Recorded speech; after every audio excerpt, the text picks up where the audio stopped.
Dalam bahasa itu seperti hubungan suami istri begitu. Iya, betul. Suami istri ya. Iya, Sallu betul. ala Dan Muhammad. Allahumma salli ala sayyidina Muhammad wa ala ali sayyidina Muhammad. Sahabat, para viewer yang dirahmati Allah dan seluruh insan yang berpegang pada kebenaran dan keadilan, selamat datang kembali di kanal yang menyajikan analisis mendalam dan berita terkini dengan kacamata yang seimbang dan penuh hikmah. Semoga kita semua senantiasa diberikan kekuatan untuk menghadapi setiap ujian hidup. Amin ya Rabbal Alamin. Sebelum kita membongkar lapisan-lapisan baru yang semakin rumit dalam kasus ini, saya mohon dukungan Anda semua. Bagi Anda yang peduli dengan informasi yang disajikan secara adil, silahkan klik tombol subscribe, aktifkan lonceng notifikasi, dan bagikan video ini. Mari kita jadikan ruang ini sebagai tempat diskusi yang bijak dan bertanggung jawab. Support Anda sangat berarti bagi kami.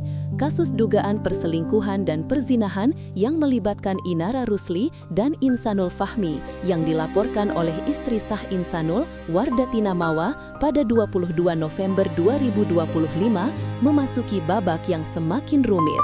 Kali ini, fokusnya beralih pada sepotong bukti yang sangat krusial dan kontroversial, rekaman CCTV. Rekaman ini yang diduga diambil dari kediaman Inara Rusli menjadi pilar utama laporan Wardatina Mawa ke Polda Metro Jaya.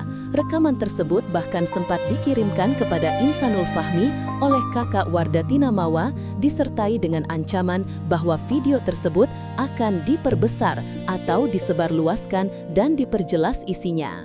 Sontak, keberadaan rekaman CCTV ini memicu pertanyaan besar di benak publik. Apa isi rekaman itu dan kapan rekaman itu diambil? Di tengah desas-desus rekaman CCTV, Insanul Fahmi akhirnya angkat bicara melalui podcast Dr. Richard Lee pada 26 November 2025. Pengakuan yang ia sampaikan membalikkan narasi publik dari dugaan perzinahan menjadi klaim pernikahan yang sah secara agama. Insanul Fahmi mengaku telah melangsungkan akad nikah siri dengan Inara Rusli pada bulan Agustus 2025. Klaim pernikahan ini didasarkan pada pengakuan Insanul Fahmi bahwa ia telah menalak istrinya, Wardatina Mawa. Secara agama, jika talak tersebut sah, maka statusnya sudah putus dari Wardatina Mawa dan ia boleh menikah lagi walaupun belum tercatat secara negara. Disinilah letak konflik utama kasus ini. Pihak Wardatina Mawa melaporkan dugaan perzinahan yang terjadi di luar ikatan pernikahan sah hukum negara.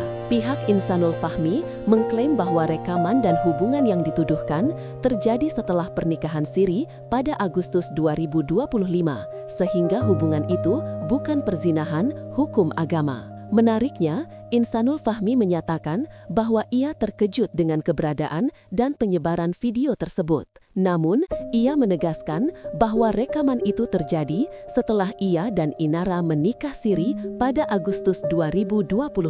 Penegasan ini merupakan upaya Insanul Fahmi untuk menangkis tuduhan persinahan. Yang lebih mengejutkan adalah dugaan keterlibatan Virgun, mantan suami Inara Rusli. Insanul Fahmi mengungkapkan bahwa Virgun mengetahui isi rekaman tersebut. Keterangan ini didasarkan pada pesan yang dikirimkan oleh Virgun kepada Inara yang menyinggung soal bukti hubungan badan yang terekam.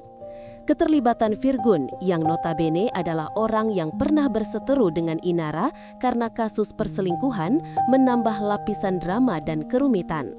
Apakah Virgun mendapatkan rekaman tersebut dari pihak Wardatina Mawa atau adakah jalur lain? Ini menunjukkan bahwa kasus ini sudah menjadi konsumsi banyak pihak dan melibatkan lingkaran mantan suami Inara.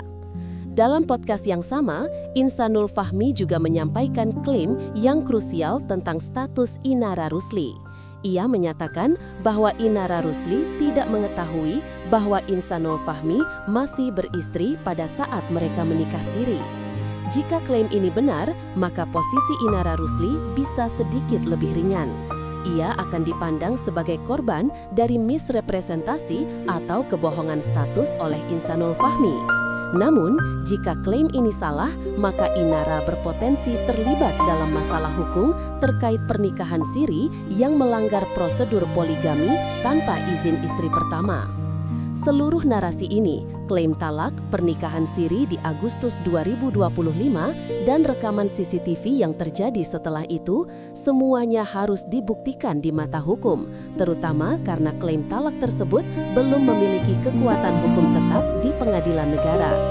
Laporan Wardatina Mawa menjadi pintu bagi aparat untuk mengungkap kebenaran di balik klaim-klaim ini. Kasus ini memberikan kita refleksi mendalam tentang 1. Kepentingan hukum negara. Terlepas dari sahnya talak secara agama, legalitas di mata negara tetap penting. Kegagalan mencatatkan talak dan pernikahan siri membuka celah besar untuk konflik dan masalah hukum yang berkepanjangan seperti ini. 2. Transparansi dan kejujuran. Klaim Insanul Fahmi bahwa Inara tidak tahu statusnya beristri menunjukkan pentingnya transparansi mutlak, terutama dalam konteks poligami atau pernikahan setelah perceraian atau talak. Berbohong di awal selalu menjadi akar masalah di kemudian hari. 3. Dampak media sosial. Penggunaan CCTV sebagai ancaman dan keterlibatan mantan suami melalui pesan pribadi menunjukkan betapa cepatnya informasi dan ancaman menyebar di era digital, mengubah masalah pribadi menjadi konsumsi publik yang menghakimi. Shollu ala Muhammad, mari kita perbanyak sholawat memohon kepada Allah Subhanahu wa Ta'ala agar setiap pihak yang terlibat dalam kasus ini diberikan ketenangan hati dan hidayah untuk menyelesaikan masalah sesuai jalan yang lurus. Semoga Allah Subhanahu wa Ta'ala melindungi kita dari fitnah dunia dan memberikan kita kebijaksanaan dalam menilai setiap situasi. Allahumma sholli ala Sayyidina Muhammad wa ala ali Sayyidina Muhammad. Meskipun kasus ini semakin keruh dan melibatkan banyak pihak, kemunculan pengakuan Insanul Fahmi tentang pernikahan siri adalah kesimpulan positif dalam hal keterbukaan fakta. Kebenaran, betapapun pahitnya, harus diungkap. Kita berharap bahwa 1. Investigasi menemukan titik terang. Semoga penyidik di Polda Metro Jaya dapat bekerja secara independen dan profesional menguji keabsahan rekaman CCTV, status talak, dan klaim pernikahan siri, sehingga kebenaran dapat bersinar terang. 2. Perlindungan bagi yang terzalimi. Semoga pihak yang benar-benar terzalimi, apakah itu Wardatina Mawa, Inara Rusli, atau Insanul Sahmi, mendapatkan perlindungan hukum dan keadilan. 3. Pelajaran bagi publik. Kasus ini menjadi wake-up call bagi masyarakat tentang pentingnya mencatatkan pernikahan dan perceraian agar memiliki kekuatan hukum tetap, serta pentingnya kejujuran dalam berinteraksi, terutama dalam hubungan yang sensitif. Kita percaya tidak ada kebohongan yang bisa disembunyikan selamanya. Semoga kebenaran sejati segera terungkap untuk mengakhiri polemik ini. Terima kasih telah menyimak analisis mendalam ini. Jangan lupa subscribe kanal ini dan mari kita terus menjadi audiens yang bijak. Wassalamualaikum warahmatullahi wabarakatuh.